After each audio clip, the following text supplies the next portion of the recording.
जय हिंद, वंदे मातरम। दोस्तों, आज की इस वीडियो में हम लोग झारखंड जेएफडब्ल्यूसी परीक्षा 2024 यानी कि झारखंड फील्ड वर्कर के यदि आप फॉर्म फिलअप किए हैं तो आज का ये वीडियो आप सभी के लिए काफी ज्यादा इंपॉर्टेंट फुल रहने वाला है। क्योंकि दोस्तों, आज की इस वीडियो के माध्यम से हम लोग सामान्य विज्ञान यानी कि साइंस के टॉप 25 ऐसे इंपॉर्टेंट क्वेश्चन को डिस्कस करने वाले हैं जो कि आपके एग्जाम्स के लिए काफी ज्यादा इंपॉर्टेंट फुल रहने वाले। और यहाँ पे जितने भी क्वेश्चन लिए गए दोस्तों, ये सभी क्वेश्चन न्यू सिलेबस पर लिया गया है जो कि आपके एग्जाम में यहाँ से बहुत सारे क्वेश्चन हूबहू रहने वाले। ठीक है, तो यदि साइंस में दोस्तों झारखंड पुलिस या फिर उत्पाद सिपाही या फिर किसी भी फॉर्म को फिलअप किए हैं जहां पर साइंस से क्वेश्चन पूछे जाते हैं तो यह वीडियो उन सभी छात्रों के लिए है यदि आप किसी भी एग्जाम की तैयारी कर रहे। ठीक है, तो चलिए टाइम को वेस्ट न करते हुए आज की इस वीडियो को स्टार्ट करते हैं। और दोस्तों, मैं आपको बता दूं कि इससे पहले मैंने प्रैक्टिस सेट 1 से लेकर के प्रैक्टिस सेट 10 तक वीडियो बना दिया हूं। ठीक है, यदि आप उन सभी वीडियो को नहीं देखे तो लिंक मैं इस वीडियो के डिस्क्रिप्शन बॉक्स में दे दूंगा। इस वीडियो को देखने के बाद आप उस वीडियो को जरूर देख लीजिएगा। ठीक है,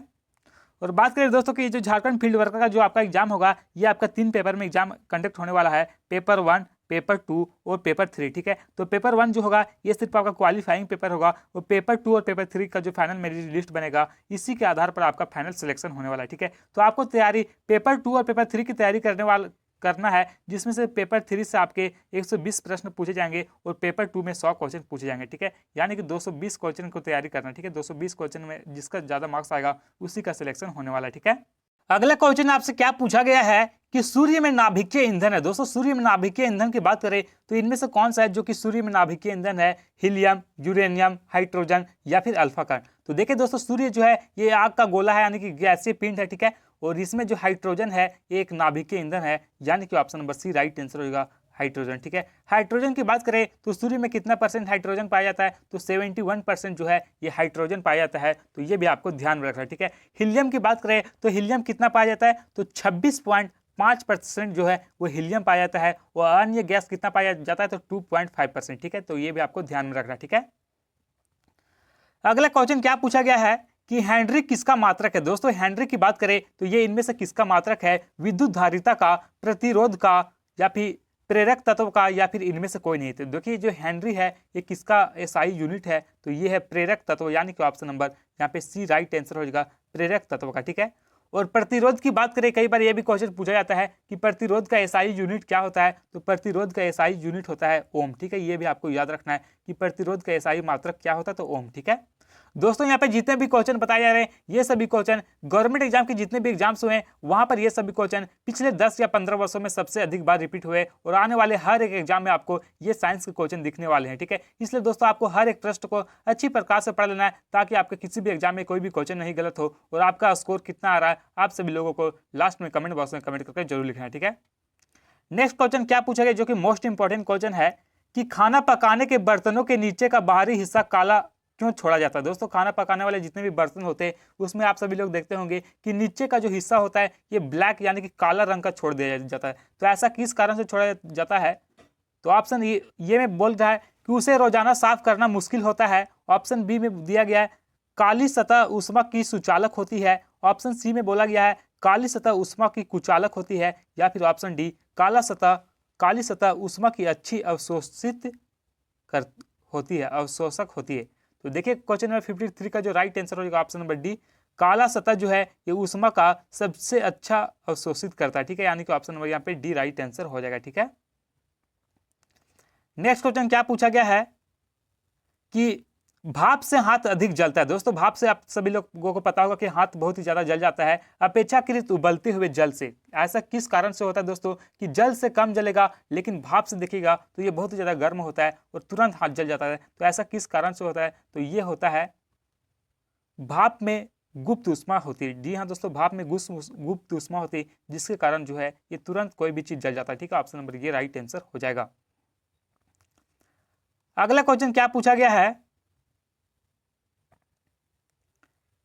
कि वाष्प की गुप्त ऊष्मा होती है। दोस्तों, वाष्प की गुप्त ऊष्मा कितनी होती है? तो वाष्प की जो गुप्त ऊष्मा होती है ये होती है 536 केल्विन प्रति ग्राम। ठीक है, 536 केल्विन प्रति ग्राम, यानी कि ऑप्शन नंबर ये राइट आंसर हो जाएगा। ठीक है, अगला क्वेश्चन क्या पूछा गया है कि सितारों में अक्षय ऊर्जा यानी कि रिन्यूएबल एनर्जी के स्रोत का क्या कारण है? तो दोस्तों ये जो सितारों होते हैं वहाँ पर ये जो रिन्यूएबल एनर्जी होते हैं, इसका मुख्य कारण क्या होता है? तो हाइड्रोजन का हीलियम में परिवर्तन, हीलियम का हाइड्रोजन में परिवर्तन, रेडियोधर्मी पदार्थों का क्षय या फिर ऑक्सीजन की अधिकता को जलने में सहायक होते हैं तथा ऊर्जा उत्पन्न करती है।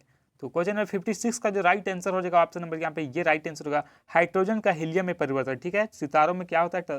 तो हाइड्रोजन का जो हीलियम में परिवर्तन होता है। ठीक है, ऑप्शन नंबर ये राइट आंसर हो जाएगा।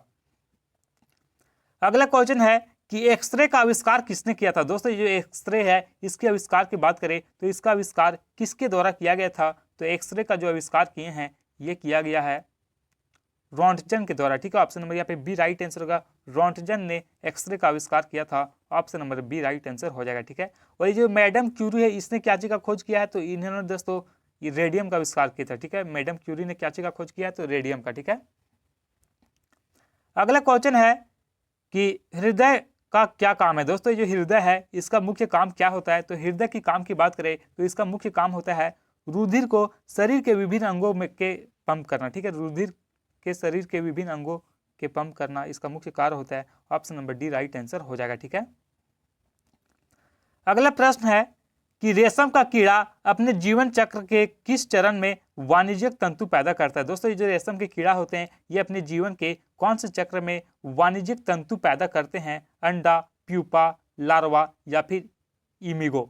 तो क्वेश्चन नंबर 59 का राइट आंसर हो जाएगा ऑप्शन नंबर बी प्यूपा। जी हाँ दोस्तों, प्यूपा में जो है प्यूपा वाले चरण में ये जो रेशम के कीड़े होते हैं ये अपने वाणिज्यिक तंतु को पैदा करते हैं। ठीक है, option number B right answer हो जाएगा।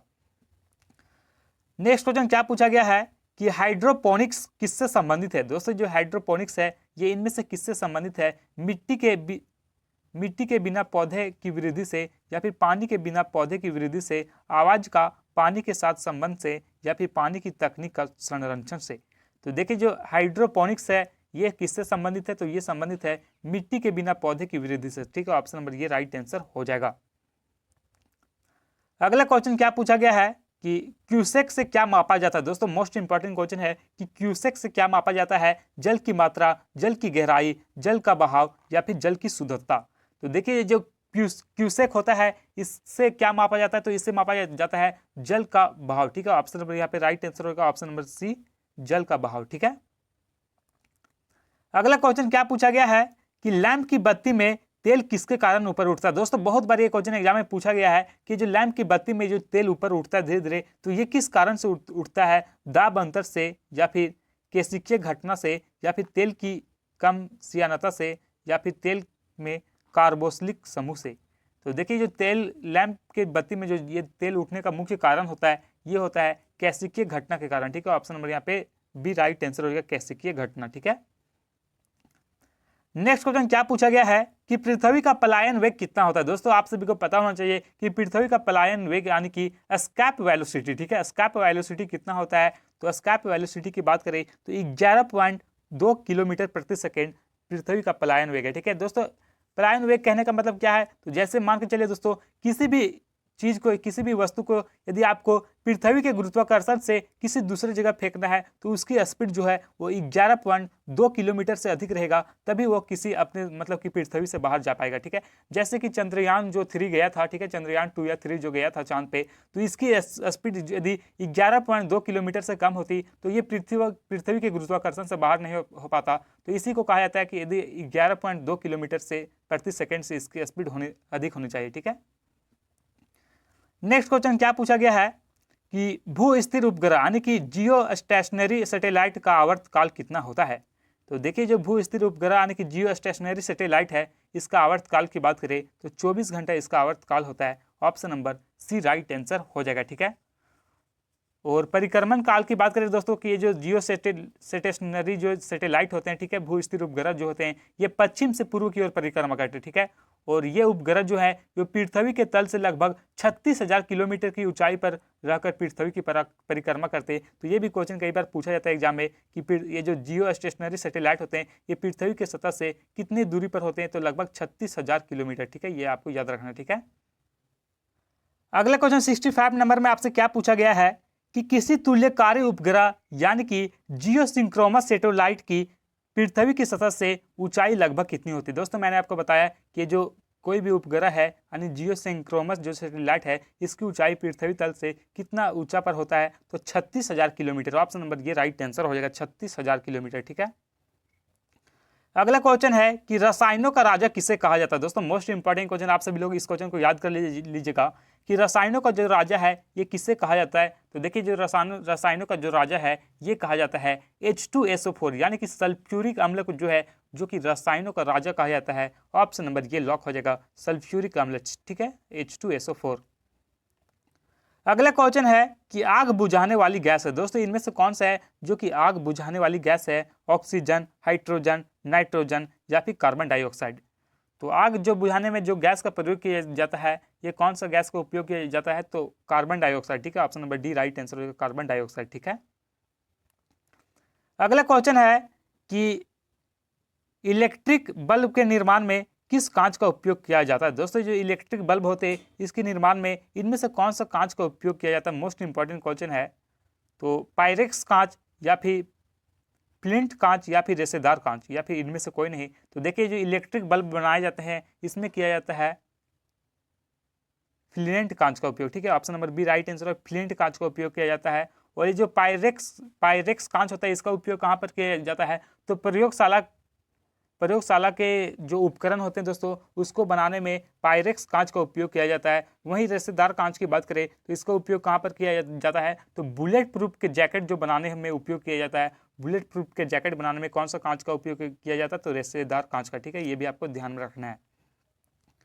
अगला क्वेश्चन है कि सूर्य के सतह पर हाइड्रोजन के अलावा दूसरे कौन कौन सा तत्व पाया जाता है। दोस्तों सूर्य के सतह पर जो हाइड्रोजन के अलावा देखा जाए तो दूसरे कौन कौन से तत्व पाए जाते हैं? हीलियम, नियॉन, ऑर्गन या फिर ऑक्सीजन। तो 69 का राइट आंसर हो जाएगा ऑप्शन नंबर यहाँ पे ये हीलियम। ठीक है, हाइड्रोजन और हीलियम दोस्तों सूर्य में सबसे अधिक पाए जाते हैं। और हीलियम की बात करें तो हीलियम कितना परसेंट पाया जाता है? तो 26.5% जो है ये सूर्य में हीलियम पाया जाता है। वहीं हाइड्रोजन की बात करें, H2 की बात करें तो 71% जो है ये हाइड्रोजन पाया जाता है। और अन्य तत्व कितना परसेंट पाए जाते हैं? तो 2.5%। ठीक है, ये आपको याद रखना है। ठीक है, अगला क्वेश्चन क्या पूछा गया है कि कुरुंजी पुष्प के 12 वर्ष में एक बार खिलने का कारण क्या है। दोस्तों ये जो कुरुंजी पुष्प है ये 12 वर्ष में मात्र एक बार ही खिलता है। तो इसका मुख्य कारण क्या है? बहुत ही ज्यादा इंपॉर्टेंट क्वेश्चन है। तो इसका मुख्य कारण क्या है? तो फ्लोरिजन स्राव के कारण। ठीक है, ऑप्शन नंबर यहाँ पे सी राइट आंसर है, फ्लोरिजन स्राव के कारण। ठीक है, नेक्स्ट क्वेश्चन क्या पूछा गया है कि संसार का सबसे छोटा पुष्प कौन सा है। ये क्वेश्चन भी बहुत बार एग्जाम में पूछा जाता है कि संसार का सबसे छोटा पुष्प और सबसे बड़ा पुष्प कौन सा है। तो सबसे छोटा यदि पुष्प आपसे पूछा जाए, ठीक है, तो सबसे छोटा पुष्प जो है ये उल्फिया जो है जो कि संसार का सबसे छोटा पुष्प है। और सबसे बड़ा पूछा जाएगा तो हो जाएगा राइट आंसर रेफलिसिया। ठीक है, तो ये आपको याद रखना है। अगला क्वेश्चन जो कि मैंने आपको बताया दोस्तों कि संसार का सबसे बड़ा पुष्प कौन सा है? तो रेफलिसिया। ठीक है, रेफलिसिया जो कि संसार का सबसे बड़ा पुष्प है। Option number D right answer हो जाएगा। नेक्स्ट क्वेश्चन है कि आलू का खाने योग्य भाग कौन सा होता है। दोस्तों आलू का खाने योग्य जो भाग होता है ये कौन सा होता है? यहाँ पे बहुत सारे स्टूडेंट कंफ्यूजन करके आते हैं, गलत एग्जाम में लिख करके आते हैं। तो देखिए जो आलू का खाने योग्य जो भाग होता है ये होता है तना। ठीक है, ऑप्शन नंबर यहाँ पे राइट आंसर होगा सी। ठीक है, तना। ठीक है, अगला क्वेश्चन क्या पूछा गया है कि लेप्रोसी बेसिलस का आविष्कार किसने किया था। तो देखिए जो लेप्रोसी बेसिलस है इसके आविष्कार की बात करें तो इसका आविष्कार इनमें से किसके द्वारा किया गया था। तो इसका आविष्कार दोस्तों हैंडसन ने किया था। ठीक है, ऑप्शन नंबर यहाँ पे बी राइट आंसर होगा हैंडसन। ठीक है, और ये जो लिस्टर है इन्होंने क्या चीज का खोज किया। तो लिस्टर जो है दोस्तों इन्होंने खोज किया है एंटीसेप्टी सर्जरी का। ठीक है, एंटीसेप्टी सर्जरी का जो आविष्कार है ये लिस्टर ने किया था। वहीं बात करें कि अलेक्जेंडर फ्लेमिंग ने क्या चीज का खोज किया था। तो रक्त समूह का खोज जो है, रक्त समूह का जो खोज है ये अलेक्जेंडर फ्लेमिंग ने किया था। ठीक है, तो ये भी आपको याद रखना है। ठीक है, सॉरी दोस्तों मैंने यहाँ पे थोड़ा सा आपको गलत बता दिया कि जो अलेक्जेंडर फ्लेमिंग है इन्होंने क्या चीज का खोज किया है। तो इन्होंने दोस्तों पेंसिलिन का खोज किया था। ठीक है, पेंसिलिन का खोज किसने किया? तो अलेक्जेंडर कनिंघम। ठीक है, और जो लैंड स्टीनर है इन्होंने क्या चीज का खोज किया। तो लैंड स्टीनर यदि आपसे पूछा जाए तो रक्त समूह का खोज लैंड स्टीनर ने किया। ठीक है, ये आपको याद रखना है। ठीक है, अगला क्वेश्चन क्या पूछा गया है कि ऊतकों के अध्ययन के विज्ञान को क्या कहा जाता है। दोस्तों ये ऊतक के अध्ययन के विज्ञान है, इसे क्या कहा जाता है, तो ऊतक के अध्ययन के जो विज्ञान होते हैं इसे कहा जाता है हिस्टोलॉजी। ठीक है, हिस्टोलॉजी, यानी कि ऑप्शन नंबर यहाँ पे बी राइट आंसर हो जाएगा। तो दोस्तों आज के इस वीडियो में बस इतना ही। और दोस्तों आप टॉप 25 क्वेश्चन में से कितने ऐसे क्वेश्चन थे जिसके आंसर आप सही सही कर पाए, अपना स्कोर हर एक स्टूडेंट ईमानदारी पूर्वक कमेंट बॉक्स में कमेंट करके जरूर लिखेगा। और दोस्तों मैं आपको बता दूं कि साइंस का यदि आप और भी इंपॉर्टेंट क्वेश्चन जानना चाहते हैं तो मैं प्ले लिस्ट बना दिया हूँ, वहां पर जाकर के आप सभी वीडियो को देख ले, क्योंकि दोस्तों यहाँ पर इस चैनल के माध्यम से जितने भी इंपॉर्टेंट क्वेश्चन कवर कराए जा रहे हैं ये सभी क्वेश्चन पिछले 10 या 15 वर्षों में गवर्नमेंट एग्जाम के जितने भी एग्जाम्स हुए हैं वहां पर बार बार पूछे गए हैं। ठीक है, तो मैं लिंक इस वीडियो के डिस्क्रिप्शन बॉक्स में दे दिया हूँ, आप प्लीज उन सभी वीडियो को एक एक बार रिवीजन के उद्देश्य से पढ़ ले, ताकि आपका किसी भी एग्जाम में कोई भी क्वेश्चन गलत ना हो। ठीक है, तो फिर से हम लोग मिलेंगे नेक्स्ट वीडियो में, तब तक के लिए जय हिंद जय भारत।